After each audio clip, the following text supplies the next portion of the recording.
Nishi. So I wanted to give you an Indigenous welcoming from my Lenape and Mohican self. That's part of my intersectional identity that you heard from the bio that I bring along to the field of evaluation and really everywhere that I go. I hope that today's session speaks to the inside of you, to the seventh fire, and we'll talk about that inward direction, because no matter where you go, there you are. That's sort of why I also like 80s music. So Walk This Way, yes, it was in the spirit of Aerosmith and Run DMC.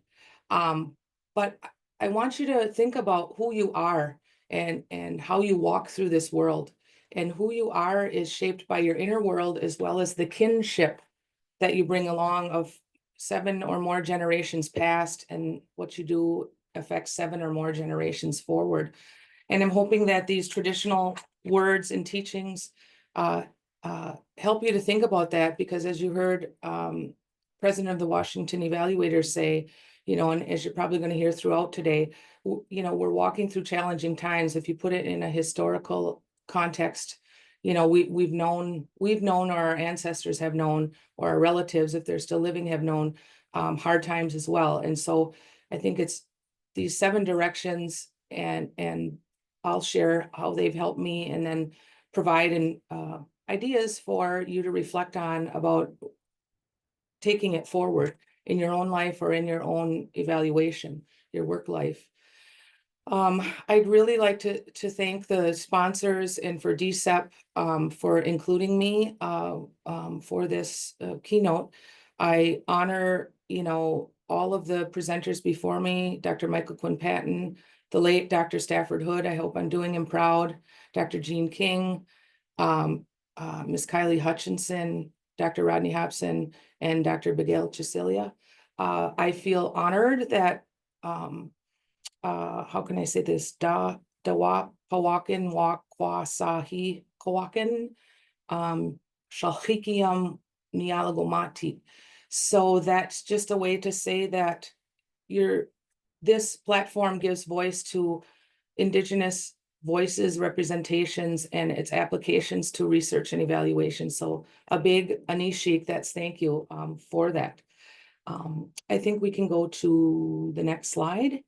We did a land acknowledgement early. I would like to honor the Omaknomanewak, the people of the wild rice. That's the mighty Menominee Nation, whose land we are sitting on, and whose river that I live by, the Wolf River, Otayun, I think is how you say it in Oneida, that I live on. And so just wanted to give a shout out, because without their generosity, the Stockbridge Munsee people wouldn't have had anywhere to live, as we were removed many times from the east coast of Turtle Island, Mother Earth, to the Wisconsin. And we have governments, Lenape governments and Mohican governments in several areas in Canada, Ontario, in out east on the East Coast, and in Oklahoma and in Wisconsin. So we have a very storied history, and sort of understanding that history really makes me understand the responsibility that I have to a people and to the medicine that my traditional people have given to me. Next slide, we're good. A little about me. I like to say that I'm a vigilante, but I first identify as a Lenape Kwe, traditional Lenape woman. I'm a daughter, a sister, a wife, an auntie, and hopefully a friend, or a good colleague. Ninjosip can be friend or colleague. I have a company in Shawano, Wisconsin, called Bowman Performance Consulting, and I'm also an associate scientist and evaluator at the University of Wisconsin in the Wisconsin Evaluation Collaborative Center, housed inside of the School of Education's Wisconsin Center for Ed Research. We're the biggest evaluation and research center in the country, and we're voted, #1 for schools of education. But we're still working on stuff. We're always working on stuff, including use of Indigenous voices, theories, methods, and partnering with Native nations. Some of my professional stuff was one of the founding members of Eval Indigenous. Co-founders are Louise and Larry. Larry's from the Canadian Eval Society, and Louise is from Maori. Sorry, her name just slipped my mind right now. Forgive me. I do policy chair work for IPE TIG, and I'm part of the Evaluation Policy Task Force. So I'm glad to hear that we were talking about the Evidence-Based Policy Act and some of that work.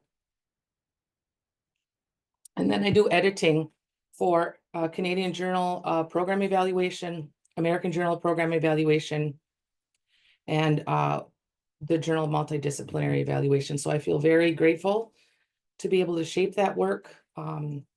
And I'm co-editor on most of these. I'm not the main person. I'm just a helper, a lokian in service too. These are my stories told from my own voice, and I want to talk next about the medicine wheel. I started out with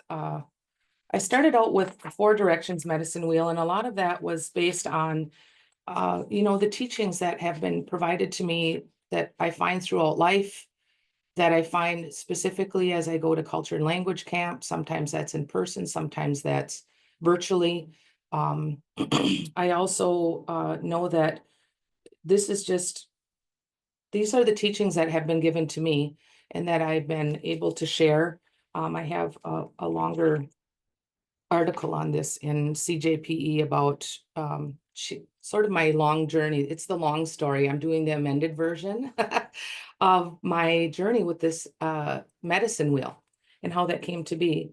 The medicine wheel, and I call her a relative because she's living, connects me to the original teachings and the ancestors of past and the future. Part of my prayer this morning was to thank Nishash Mundokwa, the 7 directions. And in my prayer this morning, I not only thank the humans, but I thank the thunders and the rain and the grass and the flowers and the children. I thank the Creator for my whole day and our ability to be up in the morning, to be doing good things. So I think a lot about not centering just humans, but how do I learn from,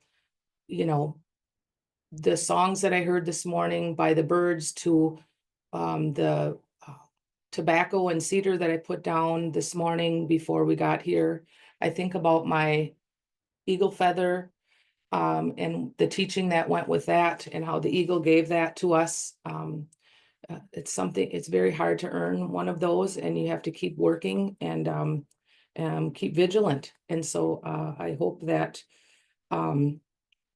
you'll get some cultural knowledge here, but you'll also be able to have some operational understanding. So the 7 directions medicine wheel is connected with my evolution and understanding of myself, and then how I apply that to evaluation. So I think very much about Dr. Hazel Simonette's work on self as instrument, the evaluator walking into the evaluation. And so I think that as this evolves, as my teachings evolve, so do I evolve, and then that is translated to the work in the field. I want to share a quote by Dr. Jennifer Grenz. She wrote the book, The Medicine Wheel for a Planet, A Journey Towards Personal and Ecological Healing. It's important to understand that colonization is not a single event in the past, but a continuous process that carries on today, one that has brought and continues to bring devastation to both our people and environment, and that could be Indigenous people or all people. Foundational ideas established by settlers have resulted in policies and actions that continue to attempt to separate us from our land. Our Indigenous worldview does not allow such separation, our very existence inside the ecosystem as an equal relation to others. Yet we find ourselves living in a world hampered by colonial legacies that continue to force us outside the ecosystem, a reality that compromises our cultural identity and the very existence of the world. The colonial rulers of Turtle Island may have thought they succeeded in separating us Indigenous people from our land and worldviews, and while we may have adapted to the work they thrust upon us, they do not know that what we carry in our hearts and in our spirits. Our ancestral knowledges and connections with our lands and waters have never left us. We have been an adaptive and resilient people in waiting, and our time is now. And I like to talk about we're the status quo and waiting. And to remember that as you find, wherever you find hope and strength, it's important for you to draw upon that.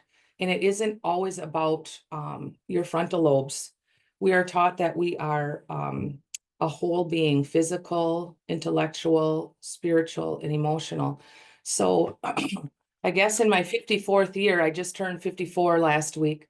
The longer I do that, the longer I live, the more I think about slowing down and what it means to be intentional, and doing a lot of inward work.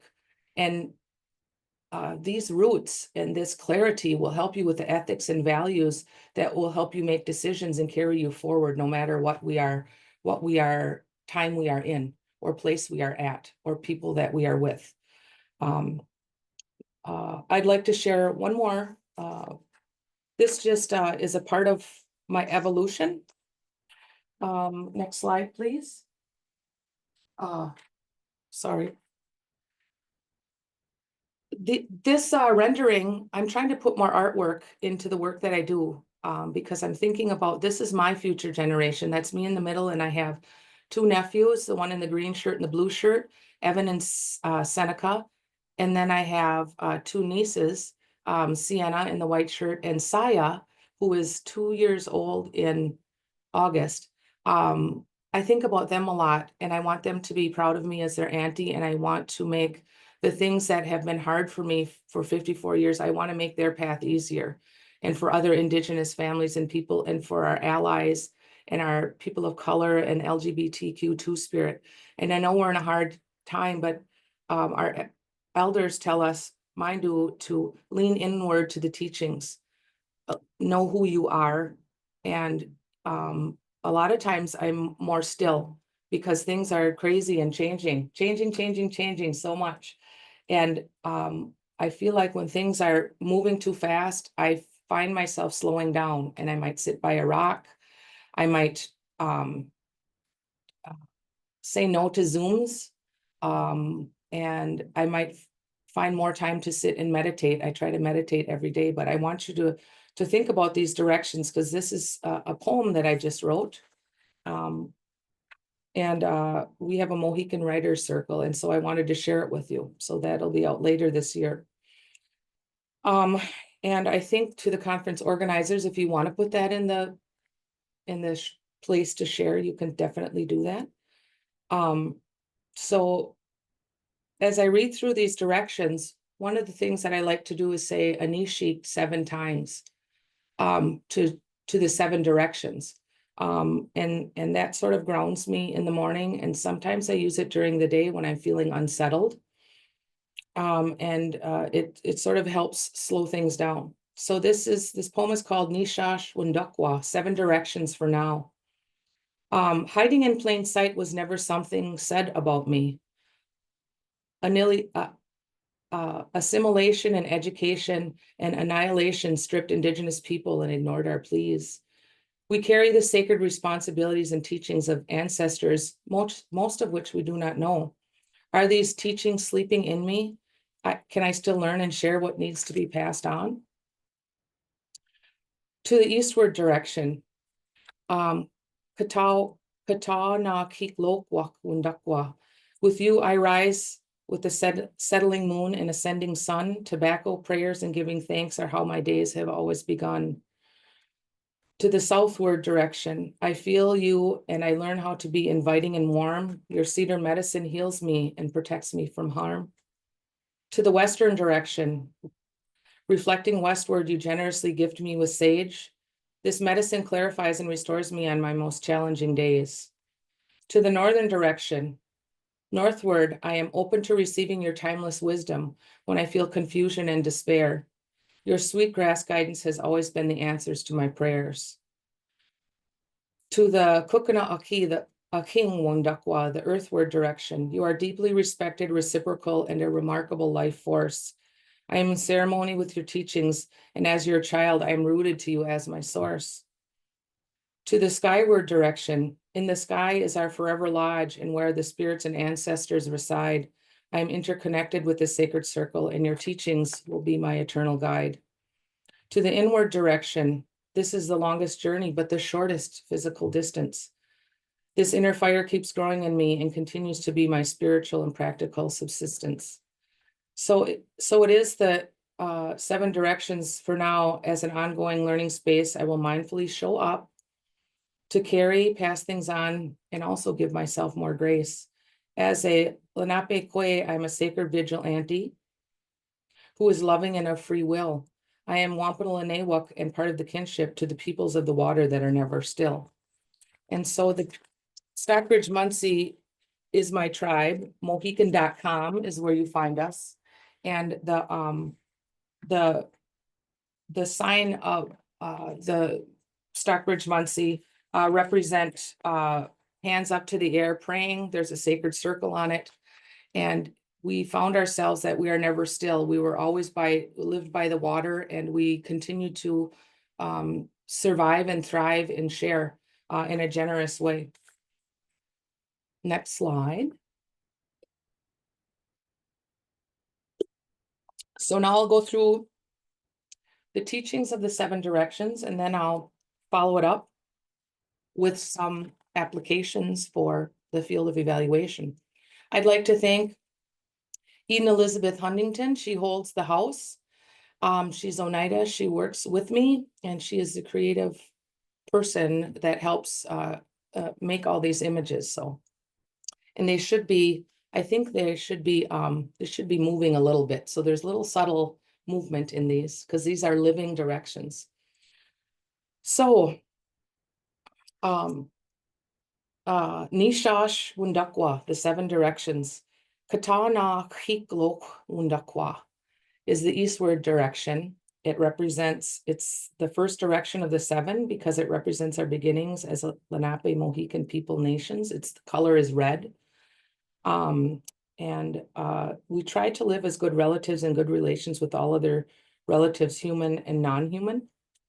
We think about in the 7th direction, as we get up, the medicine in this direction is tobacco, and there's lots of teachings for the directions. And you can never get all the teachings even in a lifetime, but these are the ones that are resonating with me right now. And for any of you who have elders or know traditional people from your own space, I can tell you from my tribe or my experiences with elders and traditional people, they don't tell you everything. They don't tell you all the answers. They want you to sort of sit with it and live with it and have teachings become your own, because if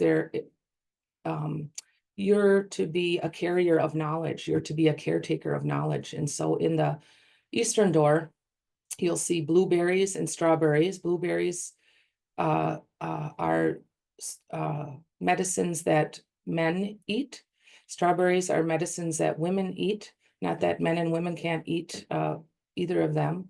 There's also the strawberries in the shape of a heart because we call it the heart berry. Tobacco is the first plant that Creator gave to us to remind us that we're caretakers of the earth, not owners of it. And so we try to remember that as well, as we're caretakers of each other, our evaluations, and our knowledge that we're passing on. I would also like to emphasize here that we look at the non-humans that are teaching us. So if you pay attention to, let's say, a tree, it's letting go of its leaves. What do we need to let go of? If you make sap, it's really hard to make sap. And there's a traditional story behind that. And the tree gives its sap to us. We have to make sure that we're not taking too much, but there's lots of ways that non-humans are teaching us. And I would encourage you to think about that as you move along in your work as an evaluator. And I'll say more about that later. The last thing I'd like to say is that you notice the images do not have a face. This represents, to me, academic and cultural humility. There is a story, and I'll make it abbreviated, a teaching about a young girl who was sent by her grandma to go fetch water from the river and for the village. And so that, cooking and washing and things could be done. And when she went to the river with her basket to get water, she caught a glimpse of herself and just was really admiring herself and staring at her reflection in the water. And by the time she actually got the water and got back, most of the people in the village perished. And so a lot of our artwork, or if we make cornhusk dolls, they don't have faces because it's to remind us that we are to think about the village and we are to think about the community and not about ourselves. And so that is part of my intersectionality or positionality is also rooted in community. So when I write, you'll see I and we used a lot of times, which I know drives editors nuts, but there's a cultural value and ethic behind that. So thank you for indulging me on the eastward direction. We'll go to the next one. The southward direction. Oh, it's warm in the south. It's the color yellow, and it reminds us to bring our intellect and our healthy mind and our healthy thinking to the work. I would say too, besides, and if you look at this mind, it doesn't look like a machine-based or something that would just take and take and take. It gives life. What's living in your brain? It should be based on whole brain, I believe. It should be based on things human, not human, things seen and not seen. And so what kind of mind are you bringing to the work? Are you tired? Are you happy? Is there joy? I think about this a lot. And so I've done many days of preparation for this presentation. It was done almost a month in advance. And given to the conference organizers, and it was done so that I could write, so I was slow when I wrote it, intentional, not rushed. Oh, I gotta hurry up, I got this deadline. That hurry energy wasn't put on it. It was done very intentionally, and then I took care of things yesterday and this morning by, smudging and putting tobacco down, praying for the conference organizers and all of you that something that I say will resonate. So I come to this presentation with a good mind. And in this direction, I also think about treaties and policies if I'm doing evaluation. How do we put frameworks together? I might think about the Evidence-Based Policy Act in this area. We'll talk about that later when I have some calls to action. But this is the place that I bring a good mind, and I think about what are the structures and theories that we bring into designing an evaluation. Or that exist in the community prior to us getting there that we can weave in or braid into the evaluation. The next direction is the westward door, Wishkikong, Wundakwa. And this western direction is the color black. And one of my elders said to me, I know it's where the sun sets. So when we move from the earth world to the spirit world, we are laid facing west. We are taken out a western door or window because we stay in the house. We're in the house traditionally. And the west is the color black because it's about darkness and about tests and refining. The West gives us tests, is what one of my elders told me. And really, if you think about it from an evaluation lens, it's where we test instruments, designs, where we tinker with things, we refine things. It also teaches us that we don't have to be perfect.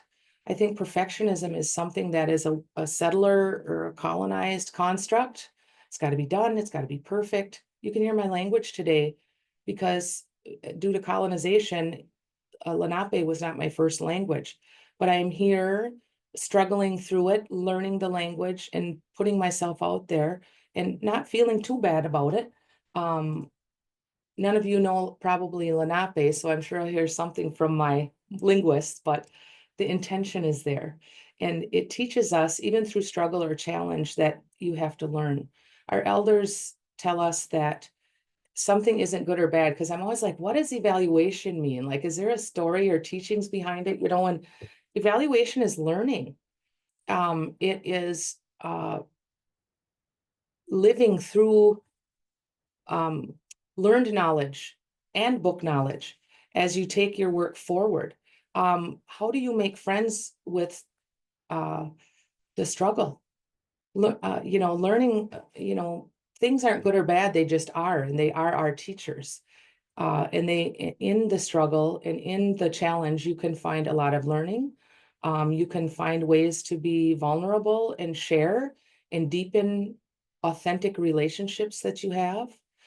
So you learn to sit in that uncomfortable space, and use the skills that you've learned and the life experience that you bring, in your values and ethics to the work, and it will help take you through challenging times. Everything doesn't have to be perfect. Everything doesn't have to be in a hurry. Challenges asking you to call attention. And in the Western Door, where the sun sets at the end of the day, I often reflect at the end of my days. At the end of your life, you'll reflect on that. The older you get, you'll reflect on that. And I know we have lots of students on today, but that's what will happen. As you listen to your grandmas and grandpas and aunties and uncles, whether they're blood related or of choice, you'll listen to that wisdom come through because of their lived experience. They'll be quoting from their life, not the books that they read.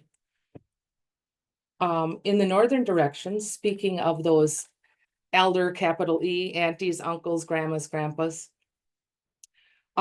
which I also thanked in my prayer, we look at the northward direction. And in this direction, we look as gray hair, which I should quit dyeing mine, right? Uh, these are wisdom strands from a life well lived. This symbolizes the wisdom gained from lived experience. So we will call that praxis probably. I've learned from an elder about different knowledges. There's book knowledge, there's lived knowledge, there's spiritual knowledge, and there's ceremonial knowledge. And so these are all knowledge sources that you should be pulling from as an evaluator. I think that some of my best work has been talking about what wisdom came from this project instead of what were the findings. It's a very different conversation. Wisdom is something that sustains time. So, the teachings that we have about living in harmony with our plant relatives, our animal relatives, Kukana'aki, our Mother Earth with the water. These are teachings that are tens of thousands of years old for Indigenous people, in other communities as well, who are Indigenous and living that life, and they still have application to today. So that's what wisdom means. It's something that lasts the test of time. It's something that's effective. And so I really would encourage us to think about, instead of generating knowledge, to cultivate wisdom. And how do you do that? We have lots of new books and articles and different things that are coming out, new software with all of this stuff. And I think personally, AI gets you farther away from lived knowledge and wisdom. I'll have more to share on that later. And so thinking about now and the next 7 generations also is what the ties that bind, that you see the graphic on there. And how do you think about the future generations of evaluators? So thank you to the emerging evaluators who are students. You're on a good path, and we're learning from each other. One of the teachings I've been given about the 7 generations is that when I walk into a room as a middle-aged person, we should be listening to the elders and to the children because they're closest to the spirit world. And so they haven't been as worn down by real life as somebody who's 54. The next direction, which would be the 5th, if any of you are counting, is the earthward direction. And you've heard me talk about the human and non-human relatives that we have: animals, plants, water, fire, air, sun, moon, all of it. In the morning and in the evening, one of the teachings I have was about the sun, grandfather sun, and grandmother moon had a baby called Mother Earth. This is the abbreviated creation story. So please forgive me if any of my Lunaape elders and medicine holders are listening. But I was told to pray when the sun comes up and when the sun goes down, because that's the time you can be in a family reunion with grandmother moon, grandfather sun, Mother Earth, and you as a child of Mother Earth. That's a very powerful time to pray and to be out there or to reflect and just sit with those relatives, those non-human relatives, and remembering the long lineage that you come from. In this direction, we talk about sustainability, which we know is very important in our evaluation work. And we talk about rooting ourselves in earth teachings and thinking about the past to the future. How are we rooted in this evaluation field that we're in? Are we reaching out to others across disciplines, across sectors, across intersectionalities? How are we doing that work? How do we root together and remind that we owe non-human relatives a thanks for our survivance, because without water, there is no life, and without the plants, and the food and the medicines we get, there is no life, or there's a poorer quality of life. And so remembering that we're part of a lineage and we're part of that ecosystem, a sacred ecosystem, is really, really key to what I do to stay rooted. And when I'm feeling extra energetic, anxious, nervous, whatever it is about things, sad, I go outside. Rain makes me feel good. Cool earth makes me feel good. I go out in the snow. I go out at nighttime, everything. So that moves us into the the skyward direction. We went from earthward to skyward. We're on number 6, if you're counting. Alongwa is the word for star. And you'll see that this is a place that spirits come when they're birthed and where spirits go back to when they take their last breath. Ki Shalamokwe means a lot of things. When I was in ceremony at language camp, it means the one who created us through breath. Ki Shalamokwe is creator, and creator doesn't have a gender. Creator, we don't use he, she, they, them. Creator is a spirit. So I really like, and there's been a lot of teachings around two-spirit teachings around that, and just the acceptance of someone by their spirit, and acknowledgement of all the things that they have to carry on the earth as well, because some carry much more of a burden than others. And so there's a balance and a responsibility that we have. Canadian Eval Society calls it bystander ethics. For those of you who are allies out there, that we talk about this and how to help those who have more of an earth burden. But if you think about life, we're all speaking the same language to start with. We all were born in water, right, in the womb. So if we think about ourselves from that place, that beautiful, loving space that we all spoke the same language, how can we use that teaching, those water teachings from the womb, to help think about how we can work together better when we're down here on the earth? And then the Ki Shalamokwe, the one who gave us the first breath, what is the first thing families want to hear when a baby is born? That first breath that comes out as a cry. And then if you have been part of ceremony, and we call, when people pass from the earth world to the spirit world, that's the last earth ceremony. So if you have been able to be part of that, even though it's a sad time, consider it as you're witnessing someone taking their journey back to the spirit world. And you often hear them take their last breath on earth, and then their spirit goes. And so that's sort of some of the teachings from a traditional knowledge standpoint that I've been given. So the skyward direction is ancestors who are in the sky world. It's all of our relatives in the greater cosmos.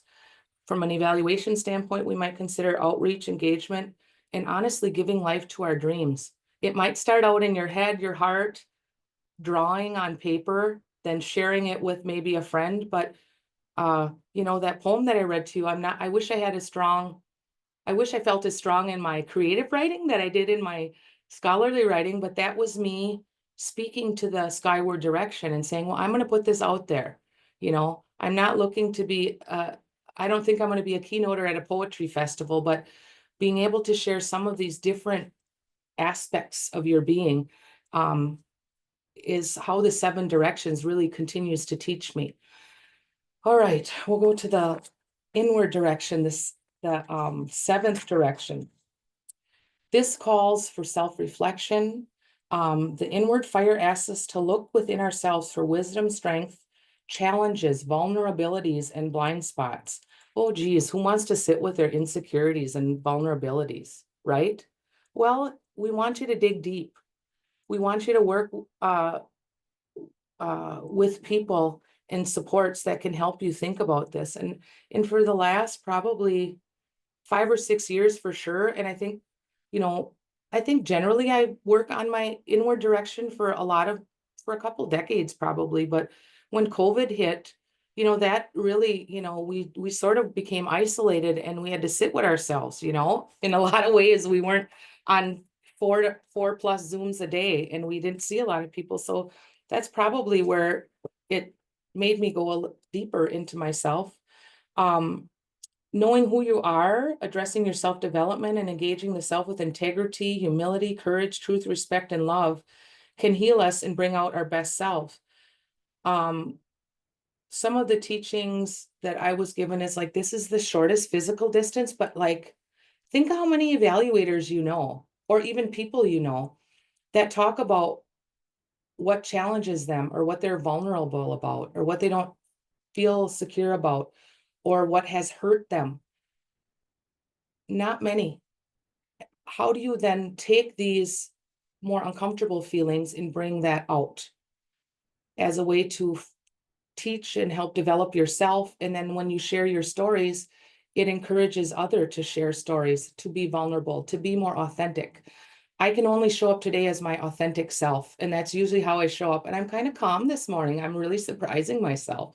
I must have did a good work on being grounded this morning. But also don't be afraid to share your strengths and your voices. I really want to encourage. I know that in academia, we are asked to do a lot of citations and know the literature, right? You might have less literature that you use and you may sort of vibe off of that and share. It may, man, Dr. Monique Liston just shared something at CREA. What does Kendrick Lamar and Dr. Hazel Simonet have in common? It was one of the best sessions I went to. Culturally, um, uh, from a fine art standpoint and from a scholarly standpoint. She's sharing what she believes is real. She's showing up as her authentic self. And so I ask that you do, you know, I'm not asking you to Dr. Phil yourself or whoever it is that you follow, but really lean into yourself and don't be afraid to share your voice. One of the things that has stuck with me as an impact, we want to talk about impact metrics.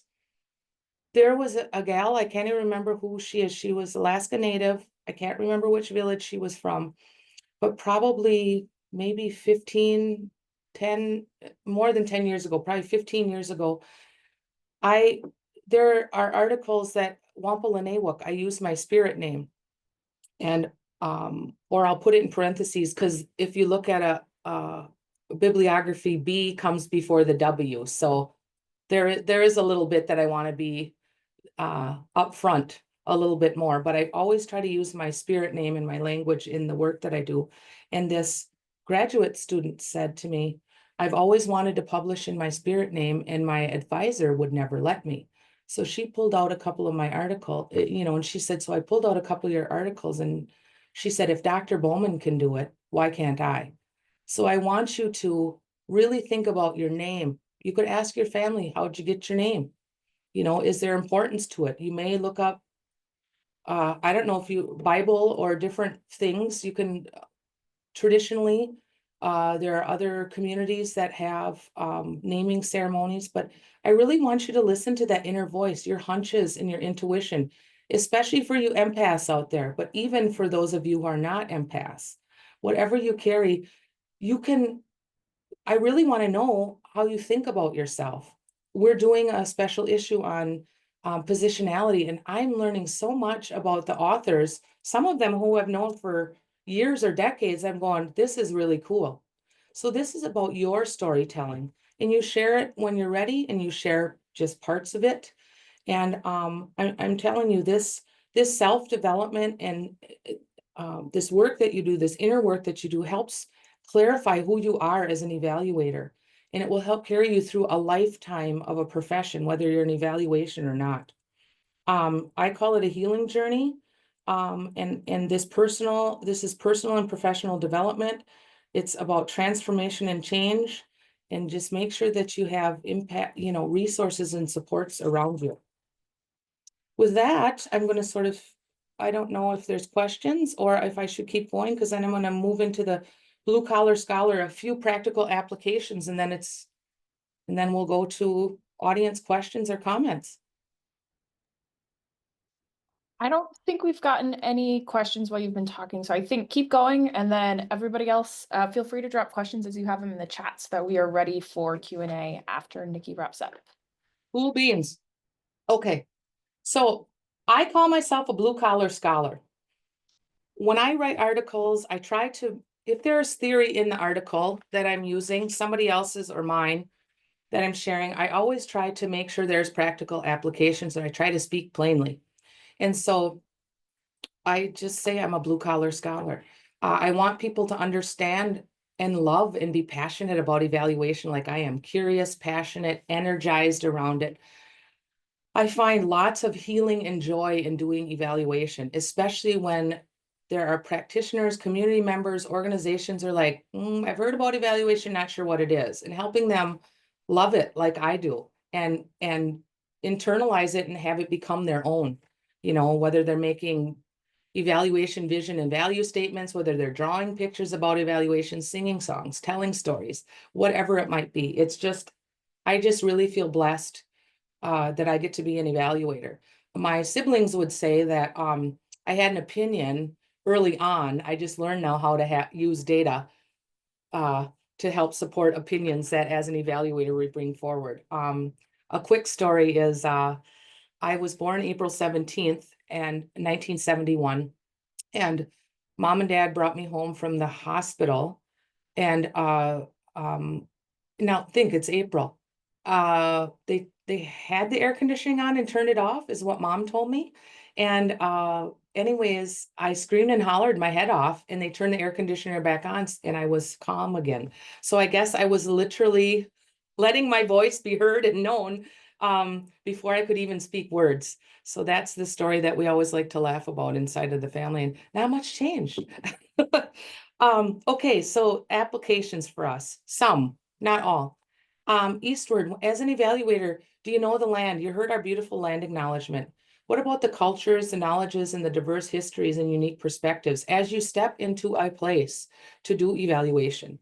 A beautiful and reciprocal exchange is, where do you come from? If I say Krakalao or Kolamausi, that means a greeting. Hello, how are you? Even if you learn, because English was my first language, I am still learning, obviously, and I've been studying and using my language for almost 30 years. Start out with just saying hello or thank you or whatever the word is for, we don't say goodbye, we say see you next time. Know your own land and culture and the histories that you come from. If when you are in with the Canadian Eval Society, they're as comfortable saying I'm on unceded treaty land and I'm a settler. I come from generations of settler, but I am an ally. They're very comfortable. That's very normalized in that context that you're in. It's not so much in the United States, right? And it's especially not, it's way more uncomfortable now given the current political environment that we're in. And so we have to find ways, to greet and be kind to one another. And part of that story exchange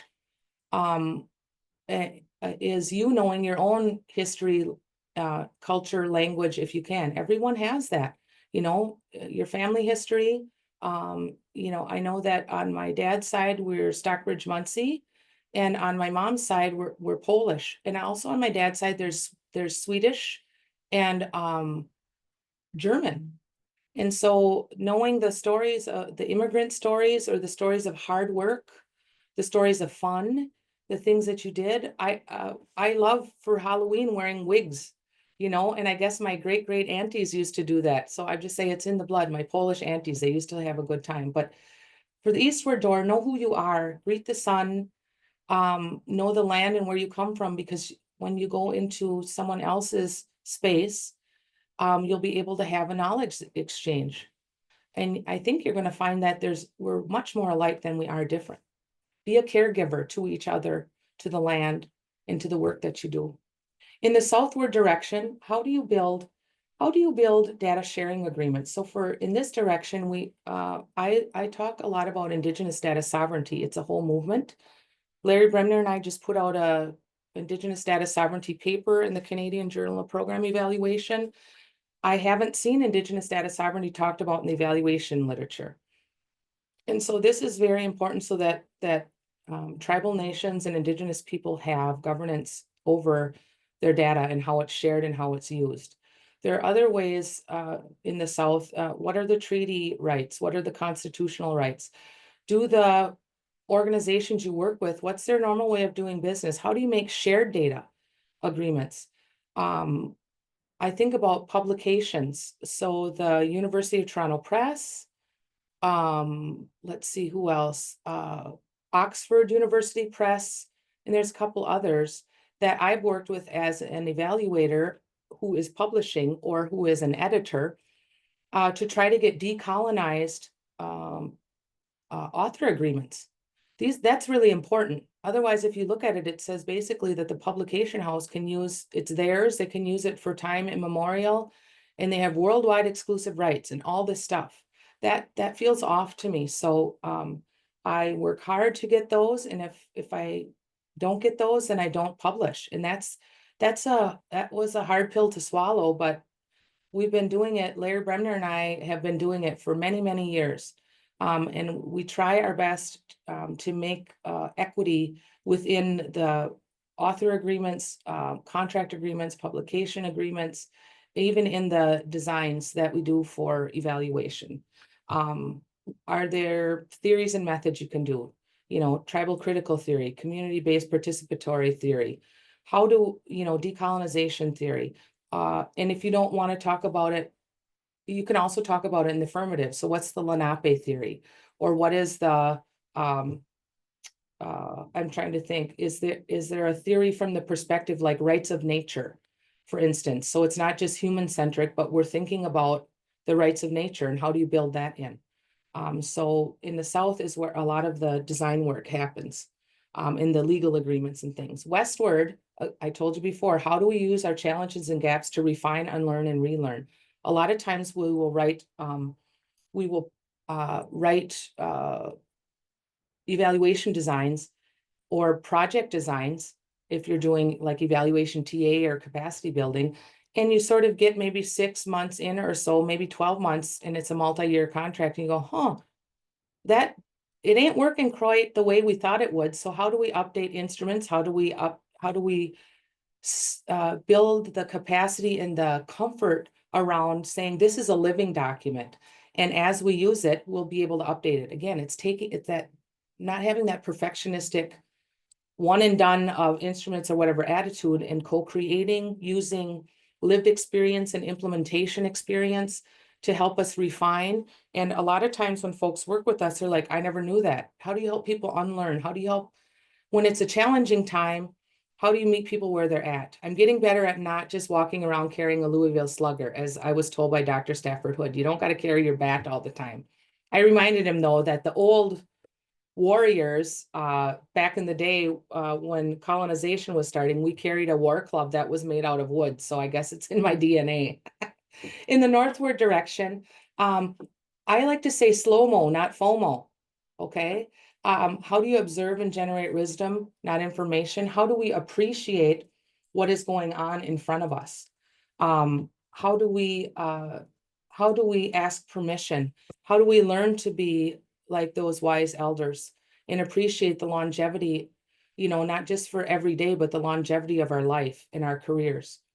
I really think a lot in this direction. And there's sometimes I'll catch myself getting in my feelings because when I go to conferences or, our eval conferences, I just look around and I think some of these baby boomers aren't going to be here forever. So how do I sit and listen like I'm sitting listening to my elders around the fire or around the living room? I'm just really appreciative for those who have paved the way before us and for those who are allies who are opening doors for the next generations of evaluators coming through.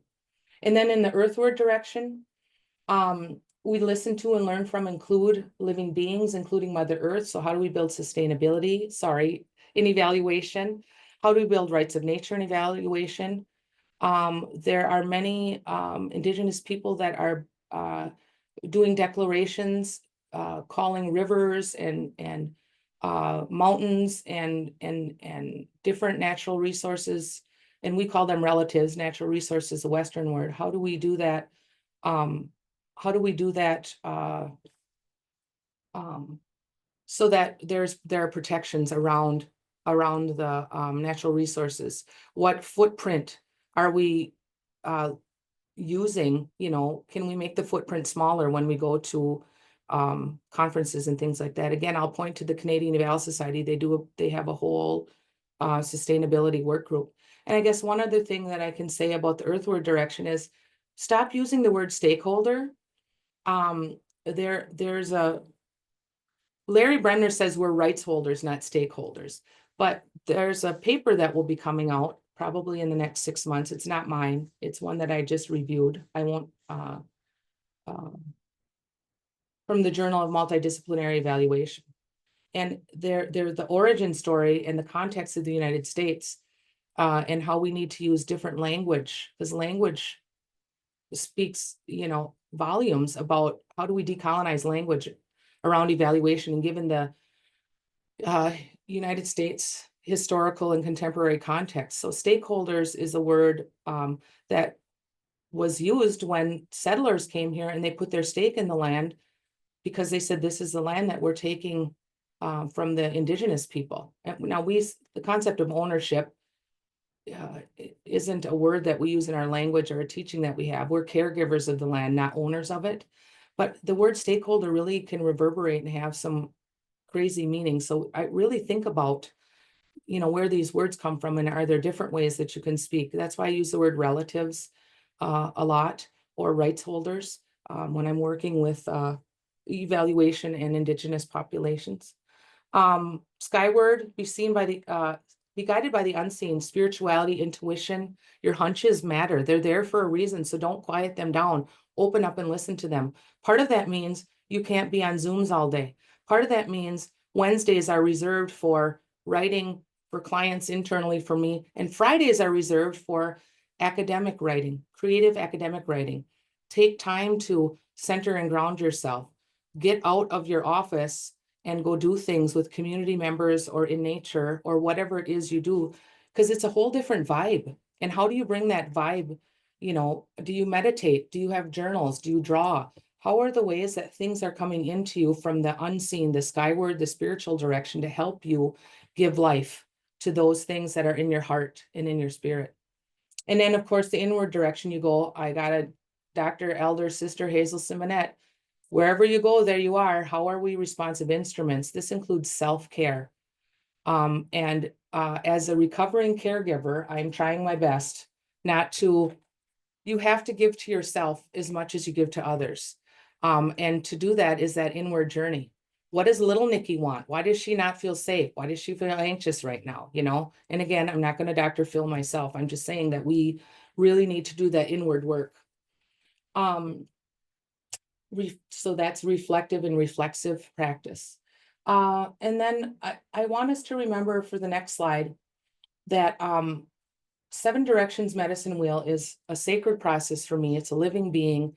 And I am constantly and continuously taught new things, or new things will bubble up inside of me going, oh, I never thought about the eastward direction that way, but maybe. This this slide is really important because we have to bridge gaps. I feel like a lot of times it could be a theory to practice gap. It could be artificial intelligence. That's a gap because it erases people at a breakneck speed. You know, our US curriculum and our US history, our policies and practices have erased some and continue to populations. And so how do we use research or evaluation to generate knowledge and to generate wisdom, right? First and foremost, and then how do we move and actually do something about it instead of just having cool quotes? So it says, despite drowning in all this data that we have, some of us are still starving for equity, equality, and justice. And ain't that the truth? We tribal nations are sovereign.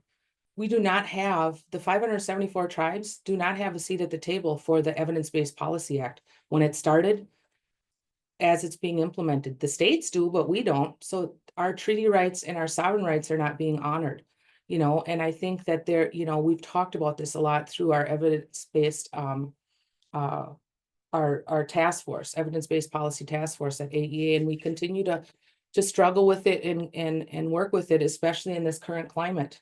And we will, I respect people where they have to be, if they have to find safety. You can still hold your dignity and your identity while we move through this time together. There are safe places and people and things that we can still do. And so with that, I will leave you with to see if there's any reflections or discussion, and hopefully I'm pretty good on time. Anishi, thank you so much. Thank you, Nikki. This has been incredible. I think you have so much wisdom to give to us, so we're very appreciative. We do have some questions coming in, and audience, feel free to leave comments, or if you raise your hand, we can also let you come on to ask questions. But to start us off, a question from Yasmin Simsek. When considering the inward direction and knowing oneself, how do we assert who we are to others? Although we might see and understand ourselves as one thing, others may view us and make assumptions about us in other ways. For example, Yaz is mixed ethnicity too. If she's working with a community that doesn't perceive her as such, how can we build mutual understanding? So Yasmin, I'm mixed ethnicity. Okay. Part of the work when I come into evaluation is we have to build, whether it's us working for a Westat, Mathematica, AIR, SRI, so the big NORC, some of the big Beltway bandits, or whatever the proper name is to say, the big firms, or whether we're working with state or federal agencies, and indigenous people and tribal nations are part of it, even if they're not. I do a lot of storytelling and relationship building, so for instance, we're doing a training coming up, and I always start and end with a talking circle. We do work for different foundations.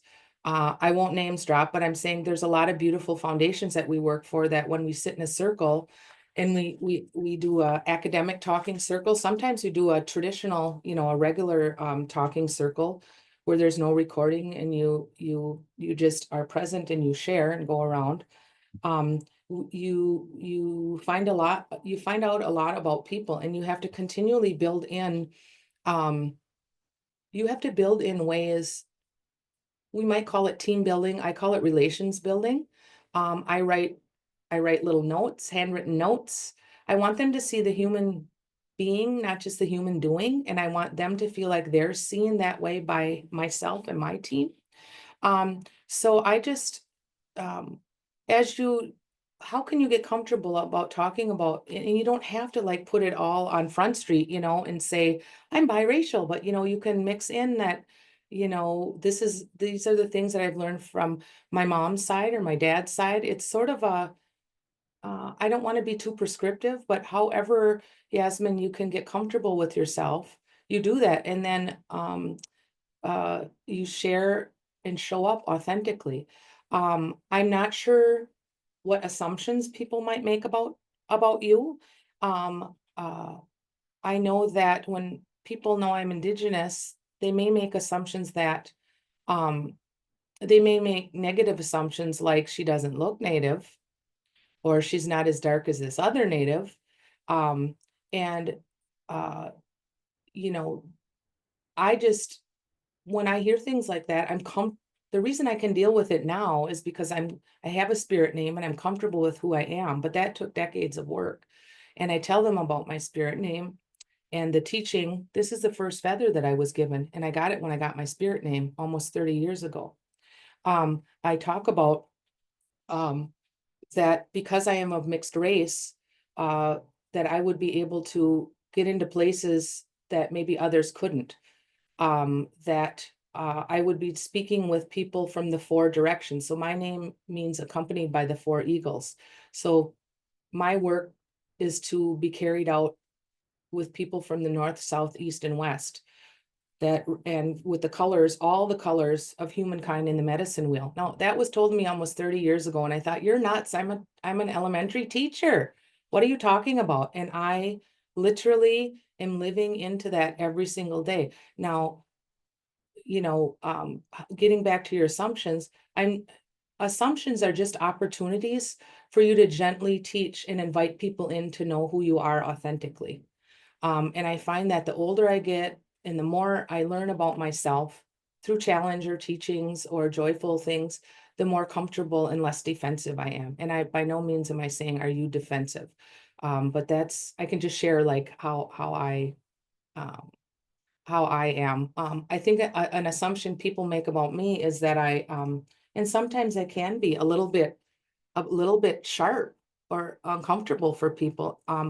Uh, the people that care about me will say, Nick, let's think about this. It's not coming through in a way I think you don't mean, but there's plenty of people that it gets back to me if they're like, oh, that Nikki Bowman, she's hard to work with, or la la la. I wish the folks that sort of had challenge or made assumptions around me would actually authentically show up and say, I feel hurt or I feel uncomfortable by this. My lodge door is always open because I want to understand people and I want to meet them where they're at. But I also am not but, and I am also a person who understands that Indigenous people are not understood. They're not well represented in the literature. They're not groups that are included in research and evaluation studies for the most part. They are stereotyped, tons of stereotype. I mean, they are disrespected if you look at mascots and logos. So, when I just look at assumptions, whether it's about me or about our communities, and I just try to make it a gentle teaching. And I'm learning the older I get, I don't have to carry that baseball bat all the time. I can ask questions like, why would you say that? Or why do you think that? I'm really seeking to understand and to help educate people. So they have something different than what their lived experience is. The social constructs or cognitive constructs, if you look at cognitive theory, what they bring into the space that they're at. And there's some people who are just lost causes, and I can't be wasting my time on that because I have a limited time on Earth. So I'm a little bit picky about that. Thank you so much. I appreciate your thoughtful response. Mhm. I think our next question was also in the chat from Val Caritelli. Let's imagine you have to evaluate a tobacco reduction program across the nation, including Indigenous land. It seems tobacco is part of the culture, with reduction not likely to be a desired goal. Have you dealt with conflicts like this between Indigenous culture and drug control policy, or probably other policies similar, that want to begin with alcohol and tobacco control? Perhaps you would just not take that on, but if this is the case, what advice would you give to those who must do such work? Um, I'm reading the message as well.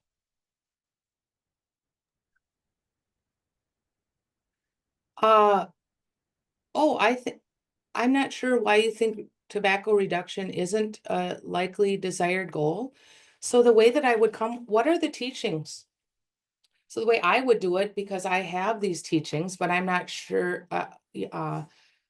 I would work with traditional people to talk about the sacred uses of tobacco, which I know is a lot out there, especially if you look at some of the Center for Disease Control materials specific to tribal programming around tobacco. I know at the state level, Minnesota has a particularly nice model using indigenous ways of knowing, being, and doing, and indigenous scholars that help do these types of studies.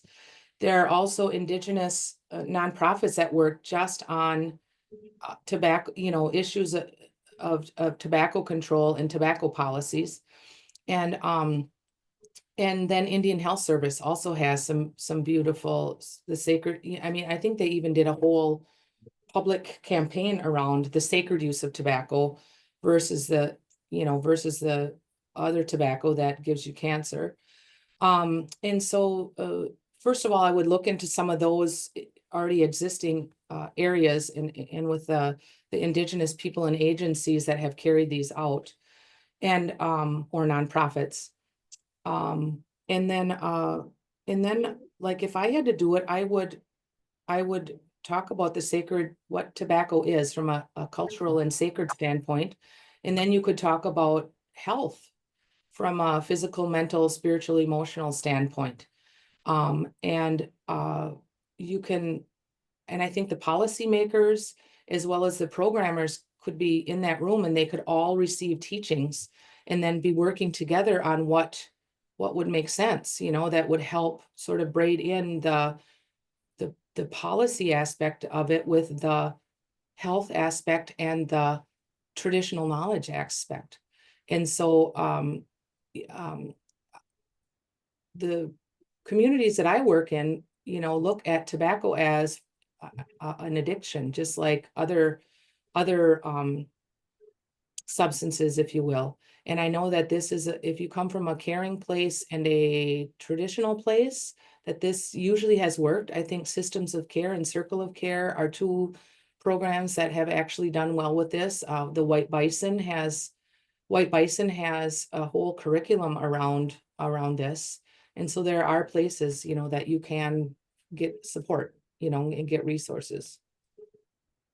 Hopefully that helps. Well, Nikki, yeah, that's great. Yes, it is a desired goal. So I'm aware of CDC.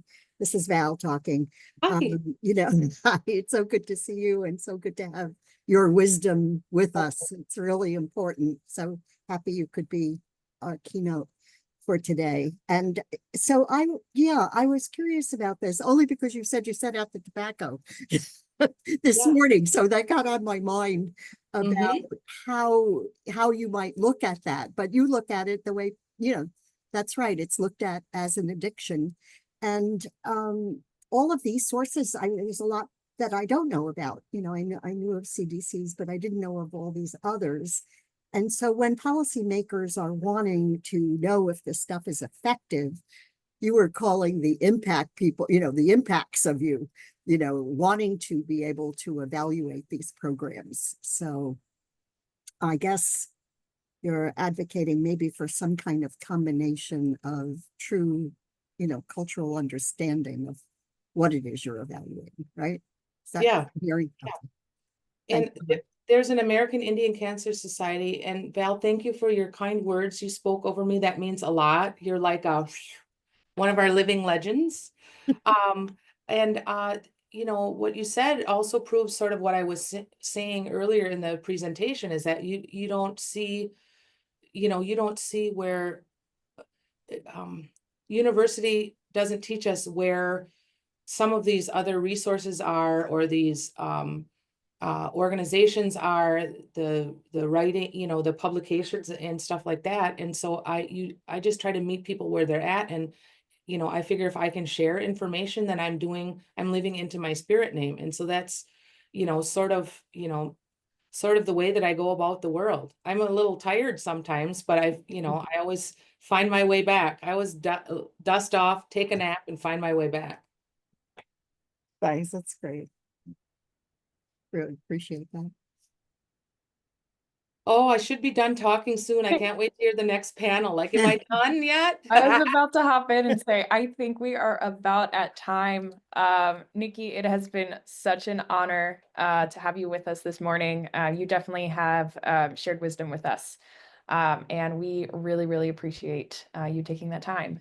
You're So, so welcome. Why don't I get to see everyone? It's so non-indigenous. I wanted to go, hi.